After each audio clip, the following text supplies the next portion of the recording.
Wali ini ada yang bersembunyi dengan penampilannya yang biasa-biasa aja. Dan saya sudah sering mengatakan walinya sufi itu soleh-soleh Pak, pakai serban, mungkin pakai kopiah, penampilannya soleh lah. Itu wali sufi. Ada wali namanya wali majzub, kayak Wan Sekhan. Jadi Wan Sekhan itu bukan sufi, jangan disebut beliau sufi, enggak, dia enggak sufi. Maka tidak ada tarekat sufi yang membuat orang seperti Wan Sekhan. Itu namanya wali majzub. Wali yang kalbunya, ruhnya ditarik oleh Allah Subhanahu wa taala dari cinta dunia menjadi hanya cinta kepada Allah. Maka orang cinta kan kasmaran. Orang kasmaran ya seperti orang gila, tapi bukan gila. Yang faham nggak akan menyebut dulu pikiran. Dan harus diluruskan, Wan Sekhan bukan sufi. Bukan wali sufi, tapi dia wali majzub. Jadi kalau ada orang menuduh, ini nih wali sufi ini gila, dia nggak ngerti sufi itu apa. Wali sufi itu kayak Abah Anom, Tajul Arifin, ya. Kayak Abah Sekumpul, kayak Mbah Asrori dan ayahnya Mbah Ishak. Mbah siapa lagi nih? Mbah Ahmad Sukanta di Banten. Nah, itu wali sufi namanya. Syekh Nawawi Al-Bantani itu wali sufi, rapih, nggak abrakan. Kalau wali majzub ya abrakan Pak, dan itu bukan sufi, tidak bisa ngangkat murid, cuma bisa ada orang khidmah kepada dia, dia dapat berkah, tapi itu bukan kurikulum tasawuf. Buka kitab ini nggak ketemu namanya wali majzub bisa dijadiin guru, nggak ada.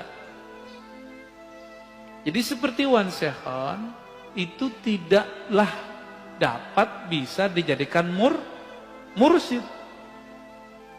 Beliau asik dengan mahabbahnya, nggak bisa. Gimana orang mau berguru kepadanya? Jadi itu bukan wali apa sufi, tapi wali apa? Wali majzub. Terus yang ketiga ada wali yang menyembunyikan ma'rifatullah dalam dirinya dengan cara melakukan, menzahirkan hal-hal yang membuat orang mencelaknya, disebut wali malamatiyah. Ini tersebut dalam kitab Imam Ahlus Sunnah Al-Imam Suhrawardi, kitabnya Awariful Ma'arif, murid dari Syekh Abdul Qadir Al-Jilani yang disepakati ketasawufannya, kesufiannya. Amalamatiyah ini kalau dia ketemu dengan orang yang satu channel dengannya, baru dia tunjukkan baju kewaliannya. Tapi kalau di depan orang-orang biasa kayak kita-kita ini, dia tunjukin yang aneh-aneh Pak, yang kira-kira kita nggak akan mengira kalau dia menyimpan ma'rifatullah di kolbunya. Masa si wali begini gitu, masa si wali pakai celana pendek misalnya gitu Pak. Itulah kalam Ibnu Athaillah Sakandari dalam kitab Ibnu Athaillah, subhana man satara sirral khususiyah bizuhuri al-basyariyah. Sungguh hebat Allah, Allah sembunyikan agen-agen ma'rifatnya dalam rupa sisi manusiawi. Kadang pedagang kelontong, mungkin dia seorang sopir angkot, sopir Grab, siapa tahu, wallahu alam. Bukan berpenampilan kayak kiai, kayak ustadz. Jadi kalau wali sufi mirip sama kiai. Kalau majzub ya suka-suka dia abrakan. Wali malamatiyah seperti kisah Nabi Musa dan Nabi Khidir. Nabi Khidir menunjukkan maksiat Pak di depan Nabi Musa, benar nggak? Maka antum nggak akan kuat ketemu wali malamatiyah, bisa kafir, mending nggak ketemu. Masalahnya di akhir zaman begini, wali-wali ini kan susah diketahui.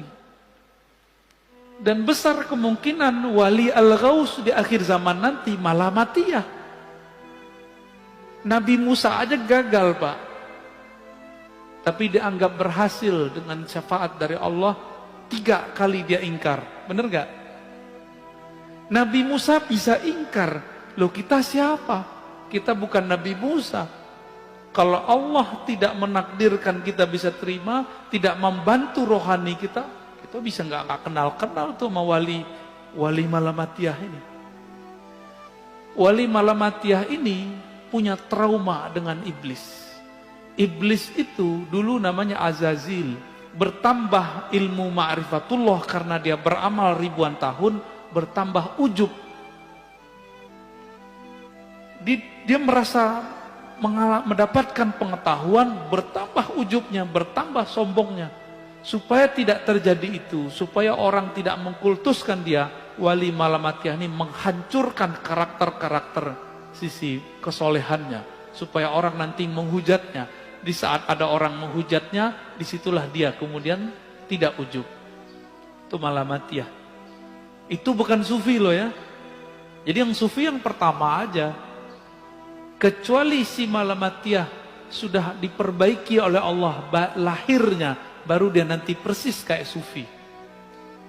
Kapan itu kita nggak tahu ya. Dan di akhir kata Imam Zarruq, definisi sufi ini tasawuf itu banyak. Tablugh nahwal alfain. Beda imam, beda pengalaman. Kira-kira ada sekitar 2000 definisi tasawuf. Namun semuanya berpulang kepada satu hal. As-sidqut tawajjuh ilallah. Kesungguhan, kejujuran, kebenaran bertawajuh menghadapkan diri kepada Allah. Jadi itulah awal dari doa iftitah, wajjahtu wajahiyah. Itulah tasawuf. Supaya mencapai wajjahtu bisa jutaan cara. Itulah namanya tarekat sufi. Jadi tarekat sufi itu bagaimana koneksi si hamba saat mengatakan wajjahtu wajahiyah. Tadi waktu baca doa iftitah nyambung nggak kepada Allah? Enggak kan? Karena belum punya torikotnya. Ya, belum punya sidqut tawajuh. Lisannya ngomong, kolbunya nggak ngikut. Yang disebut sidik, lisan mengatakan wajah tuh, kolbunya langsung berkiblat kepada Allah Subhanahu wa ta'ala.